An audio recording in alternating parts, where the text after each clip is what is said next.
మత్తయి సువార్త 15వ అధ్యాయము.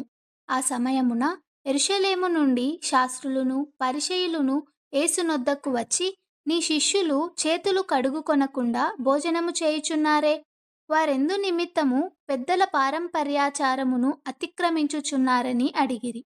అందుకాయన, మీరును మీ పారంపర్యాచారము నిమిత్తమై దేవుని ఆజ్ఞను ఎందుకు అతిక్రమించుచున్నారు?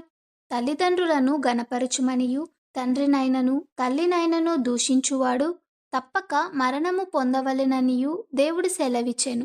మీరైతే ఒకడు తన తండ్రినైనను తల్లినైనను చూచి, నా వలన నీకేది ప్రయోజనమగునో అది దేవార్పితమని చెప్పిన ఎడల అతడు తన తండ్రినైనను తల్లినైనను గనపరచనక్కరలేదని చెప్పుచున్నారు. మీరు మీ పారంపర్యాచారము నిమిత్తమై దేవుని వాక్యమును నిరర్ధకము చేయుచున్నారు. వేషధారులారా, ఈ ప్రజలు తమ పెదవులతో నన్ను గనపరచుదురు గాని వారి హృదయము నాకు దూరముగా ఉన్నది. మనుష్యులు కల్పించిన పద్ధతులు దైవోపదేశములని బోధించుచు వారు నన్ను వ్యర్థముగా ఆరాధించుచున్నారు అని యెషయా మిమ్మును గూర్చి ప్రవచించిన మాట సరియే అని వారితో చెప్పి, జన సమూహములను పిలిచి, మీరు విని గ్రహించుడి. నోట పడునది మనుష్యుని అపవిత్రపరచదు గాని నోట నుండి వచ్చునదియే మనుష్యుని అపవిత్రపరచునని వారితో చెప్పెను. అంతటా ఆయన శిష్యులు వచ్చి, పరిసయ్యులు ఆ మాట విని అభ్యంతరపడిరని నీకు తెలియునా అని ఆయనను అడుగగా, ఆయన, పరలోకమందున్న నా తండ్రి నాటని ప్రతి మొక్కయు పెళ్లగింపబడును. వారి జోలికి పోకుడి. వారు గ్రుడ్డివారై గ్రుడ్డివారికి త్రోవ చూపువారు. గ్రుడ్డివాడు గ్రుడ్డివానికి త్రోవ చూపిన ఎడల వారిద్దరూ గుంటలో పడుదురు గదా అనెను. అందుకు పేతురు, ఈ ఉపమాన భావము మాకు తెలుపుమని ఆయనను అడుగగా, ఆయన, మీరును ఇంతవరకు అవివేకులయ్యున్నారా? నోటిలోనికి పోవునదంతయు కడుపులో పడి బహుభూమిలో విడవబడును గాని నోట నుండి బయటకు వచ్చునవి హృదయములో నుండి వచ్చును. ఇవే మనుష్యుని అపవిత్రపరచునని మీరు గ్రహింపరా? దురాలోచనలు, నరహత్యలు, వ్యభిచారములు, వేశ్యాగమనములు, దొంగతనములు, అబద్ధ సాక్ష్యములు, దేవదూషణలు హృదయములో నుండి వచ్చును.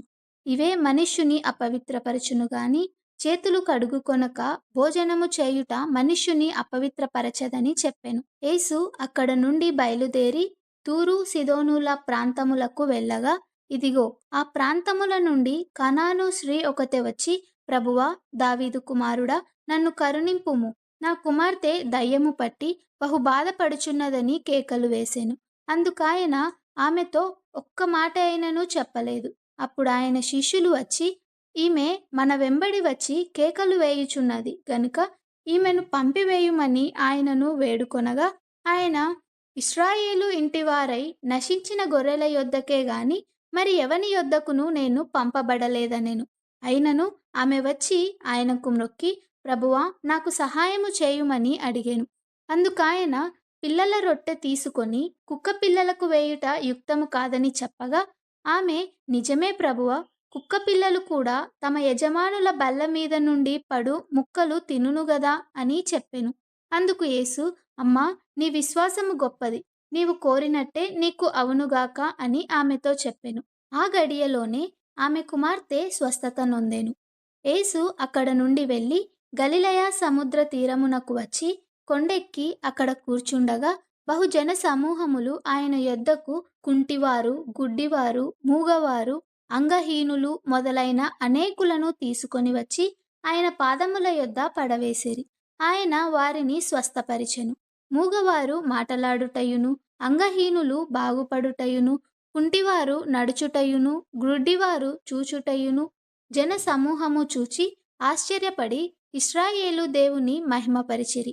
అంతటా యేసు తన శిష్యులను పిలిచి, ఈ జనులు నేటికి 3 దినముల నుండి నా యొద్దనున్నారు. వారికి తిననేమియూ లేదు గనుక వారి మీద కనికరపడుచున్నాను. వారు మార్గములో మూర్ఛపోవుదురేమో అని వారిని ఉపవాసముతో పంపివేయుటకు నాకు మనస్సు లేదని వారితో చెప్పెను.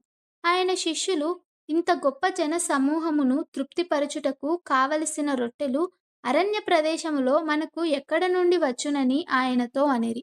యేసు, మీ యొద్ద ఎన్ని రొట్టెలున్నవని వారిని అడగగా, వారు 7 రొట్టెలును కొన్ని చిన్న చేపలును ఉన్నవని చెప్పిరి.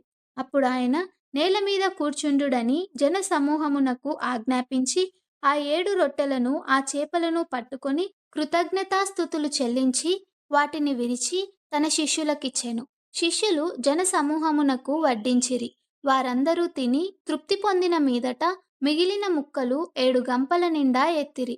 స్త్రీలును పిల్లలును గాక తినిన వారు 4,000 మంది పురుషులు. తరువాత ఆయన జనసమూహములను పంపివేసి దోణి ఎక్కి మగదా అను ప్రాంతమునకు వచ్చెను.